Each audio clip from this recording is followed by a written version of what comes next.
This is Ben Miller, and this is America Happens. Welcome to Civil War.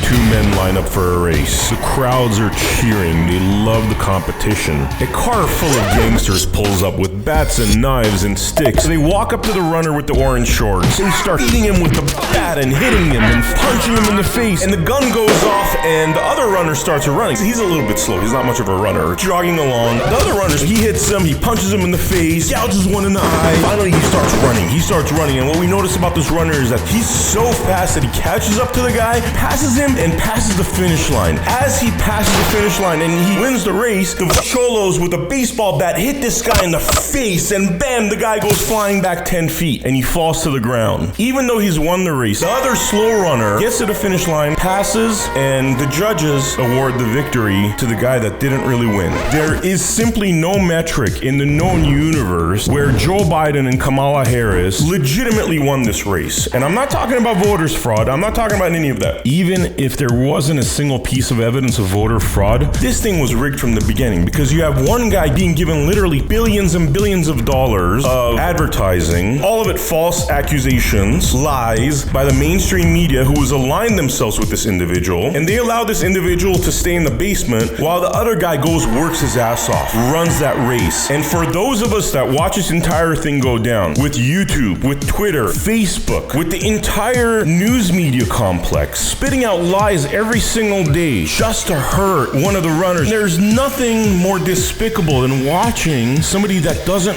work earn something they should have never earned against somebody that worked their ass off. The system likes a C student that they can control. What kind of country we're going to be? 4 more years of Georgia, he is going to find ourselves. I'll lead an effective strategy to mobilize true international effort to pressure. History is repeating itself. In 2000, you had George W. Bush running against Al Gore. One person was a C student, had a difficult time with the English language. Too many OBGYNs aren't able to practice their love with women all across this country. Loved starting wars, economic crisis, wasn't great at dealing with natural disasters. George Bush doesn't care about black people.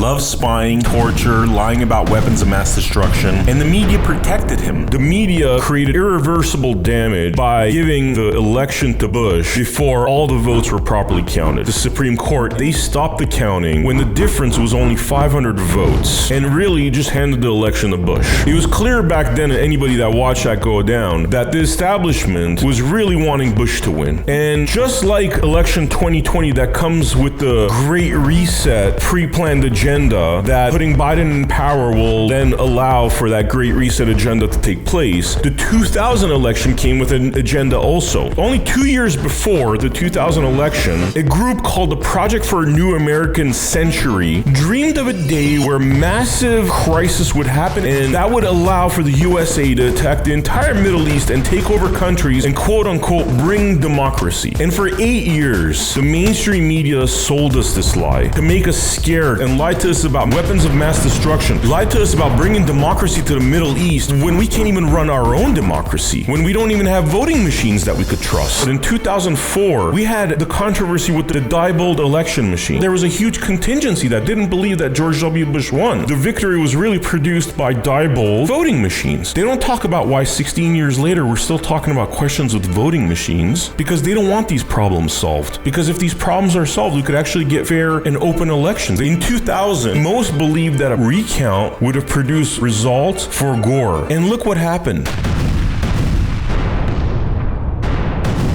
Anybody associated to the Iraq War got rich. Everybody got rich. And we, the people, paid the price for it. They had also created a climate of fear that if you spoke out against the official narrative, your life would be destroyed. And destroy lives they did. I don't believe that mainstream media acted responsibly in regards to Iraq. You know, I was belittled, I was called a traitor, I was called crazy. Edward Snowden revealed that prior to the 2004 election, the New York Times had information that would have easily swayed the wind for John Kerry. But they kept that warmonger in by hiding that information. Compare that to 2016 to 2020, where the mainstream media has done nothing but lie. And they convinced a part of the population that an airborne virus from China was the president's fault, as they did with COVID-19 COVID-19 and their support of the establishment Biden, they did the same with George W. Bush, whose agenda literally destroyed millions of lives, domestic and foreign, and they protect him until today.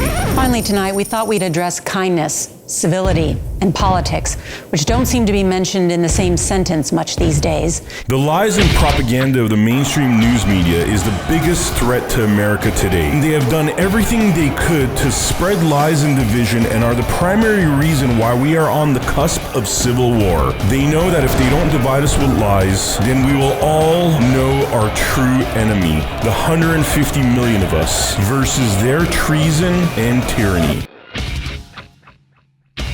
Thank you for joining us for this episode. See you on the next episode of America Happens.